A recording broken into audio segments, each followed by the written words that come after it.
નમસ્કાર, VTV news સાથે હું મનીષા। વિગતવાર સમાચારની શરૂઆતમાં વાત કરીએ। મહેસાણાના ગોજારિયા ગામમાં રાયણના વૃક્ષમાં સતત 6 દિવસથી લાગેલી આગ પર કાબુ મેળવાયો નથી। રાયણના વૃક્ષમાં પાણી નાખવા છતાં આગ બુઝાવવામાં નથી આવી, જેને લઈ આગ રહસ્યમય હોવાનું જણાઈ રહ્યું છે। આગના કારણે લોકોમાં ભારે કુતૂહલ સાથે ડરનો માહોલ સર્જાયો છે।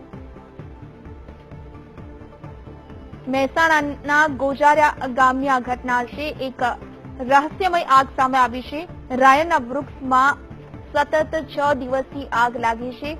પાણીનો છંટકાવ કરવા છતાં આગ પર કાબુ નથી મેળવાઈ રહ્યો અને જેના કારણે લોકોમાં એક પ્રકારનું કુતૂહલ ઉભું થયું છે, કારણ કે 6 દિવસથી લાગેલી આગ પર અનેક વખત પાણીનો છંટકાવ કરવામાં આવ્યો છતાં પર આગ કાબુમાં નથી આવી અને જેના કારણે લોકોમાં એક પ્રકારનું કુતૂહલ સર્જાયું છે। મહેસાણાના ગોજારિયામાં રાયણના વૃક્ષમાં આગ લાગી છે।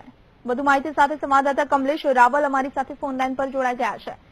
કમલેશ, જે રીતે ગોજારિયા ગામમાં જે રાયણના વૃક્ષમાં આગ લાગી છે, દ્રશ્યમાં દેખાઈ રહ્યું છે, 6 દિવસથી આગ લાગી છે, હજુ પણ આગ નથી બુઝાઈ, કારણ શું હોઈ શકે અને લોકોમાં કેવું કુતૂહલ સર્જાયું છે?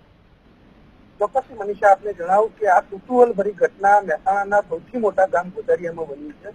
ગોજારિયાની સીમમાં આવેલા રાયણના વૃક્ષમાં છેલ્લા 6 દિવસથી તેના થડમાંથી આગ બહાર આવી રહી છે। આગને ગામજનો દ્વારા બુઝાવવાનો પ્રયાસ કરવામાં આવ્યો છે, પરંતુ આગ નથી તો બુઝાઈ રહી કે નથી ઝાડ સમગ્ર સળગી જઈ રહ્યું અને ગામજનો આ આગને કારણે ભયમાં મુકાઈ ગયા છે। તો બીજી તરફ કુતૂહલનો માહોલ છે। અલબત્ત હજુ સુધી આગ કયા કારણોસર લાગી છે તે કારણ જાણી શકાયું નથી।